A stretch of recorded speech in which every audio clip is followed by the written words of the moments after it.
आज हम पतली फिल्मों में व्यतिकरण के बारे में अध्ययन करेंगे। जब किसी पारदर्शी माध्यम की पतली परत या फिल्म जैसे पानी की सतह पर तेल की पतली परत, अभ्रक की पतली पन्नी, साबुन के घोल का बुलबुला आदि पर प्रकाश आपतित होता है तो प्रकाश फिल्म के ऊपरी व निचले पृष्ठों से परावर्तित तथा पारगमित होता है।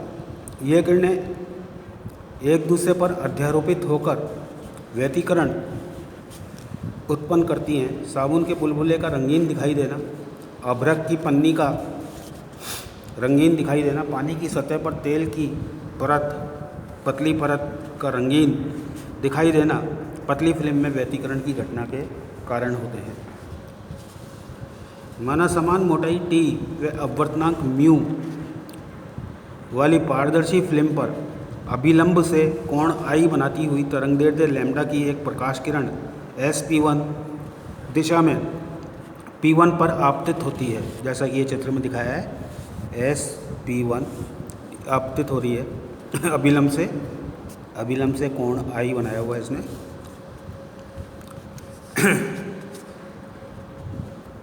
P1 पर तरंग के आयाम विभाजन द्वारा इसका कुछ भाग P1R1 के रूप में परावर्तित होता है तथा शेष भाग P1C1 दिशा में अपवर्तित हो जाता है।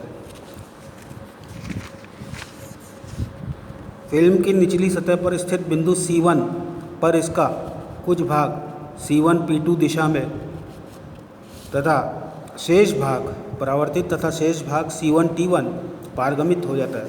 इस प्रकार फिल्म के दोनों पृष्ठों पर बहुपरावर्तन होने के कारण फिल्म के एक तरफ P1R1, P2R2, P3R3 आदि परावर्तित समानांतर किरणें तथा फिल्म के दूसरी तरफ C1T1, C2T2, C3T3 आदि पारगमित किरणें प्राप्त होती हैं। जैसा कि ये चित्र में दिखाया गया है, ये C1T1, C2T2, इसी तरह से P1R1, P2R2, P3R3 ये अपने को किरणें प्राप्त होती हैं, जिनकी तीव्रता उत्तरोत्तर परावर्तन तथा अपवर्तन के कारण क्षीण होती जाती है। परावर्तित समानांतर किरणों के अध्यारोपण से पतली फिल्म में व्यतिकरण प्रतिरूप प्राप्त होता है। इसी प्रकार पारगमित समानांतर किरणों के अध्यारोपण से फिल्म में पृथक व्यतिकरण प्रतिरूप प्राप्त होता है। अब फ्रेनेल ने जो अंशात्मक आयाम जो रिफ्लेक्ट होता है उसका फॉर्मूला दिया था R = μ-1 अपॉन μ+1 लांबिक आपतन की अवस्था में। कांच के लिए म्यू बराबर 1.5, अतः R का मान 1.5 - 1 अपॉन 1.5 + 1 = 0.2 हो जाएगा।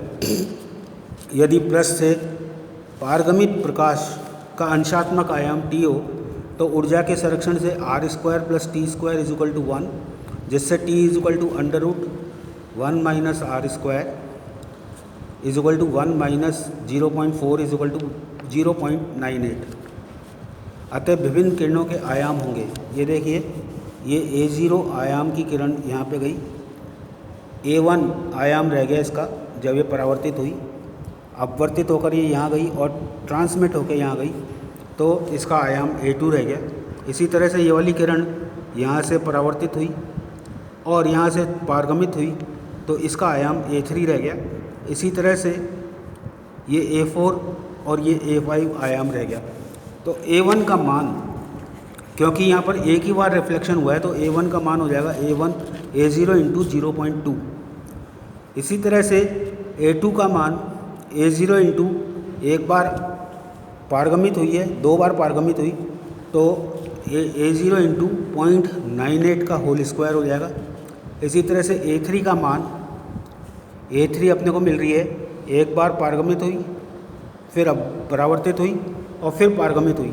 इसका मतलब A0 × 0.98 का होल स्क्वायर × 0.2 और इसी तरह से A4 और A5 के मान भी हम निकाल सकते हैं, जिससे परावर्तन प्रभाग में आयामों का अनुपात होगा A1:A3:A5 इज इक्वल टू 0.2:0.98 का होल स्क्वायर इंटू 0.2:0.98 का होल स्क्वायर इंटू 0.2 का होल क्यूब।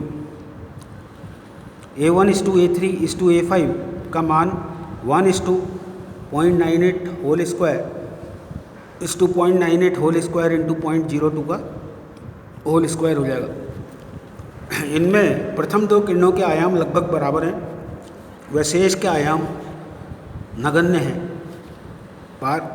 पारगमन प्रभाग में विभिन्न किरणों के आयाम का अनुपात होगा A2:A4:A6 0.98 स्क्वायर इस टू 0.98 स्क्वायर इंटू 0.2 का square is equal to 0.98 square into 0.2 का होल 4, 1:0.2 का होल स्क्वायर इस टू 0.2 का होल 4, अर्थात आयाम तीव्रता से घटते हैं पारगमन प्रभाग में।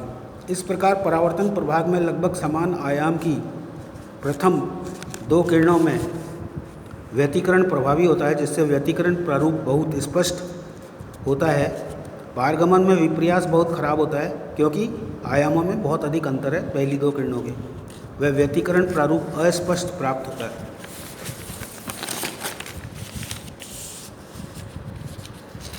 अब इंटरफेरेंस इन रिफ्लेक्टेड लाइट अगर अपन देखते हैं, परावर्तित किरण P1R1 और P2R2, ये P1R1 और P2R2, ये जो पहली दो किरणें हैं, इनमें अध्ययन करने के लिए P2 से P1R1 पर एक लंब P2A डालते हैं। ये अपन ने लंब P2A डाला। अब P1R1 और P2R2 में अगर अपने को पथांतर निकालना है तो A से R1 और P2 से R2 तक, A से R1 और P2 से R2 का जो पाथ है वो बराबर है, लेकिन P2 तक पहुंचने के लिए किरण को P1 C1 C1 P2 distance film में ट्रेवल करना पड़ रहा है। इसी तरह से P1 R1 किरण को P1A डिस्टेंस एयर में ट्रेवल करना पड़ रहा है। इसलिए mu times P1 C1 plus C1 P2 minus P1A in air, ये आपका टोटल पथांतर का मान आ जाएगा। अपवर्तन कोण angle R is equal to angle P1 C1 and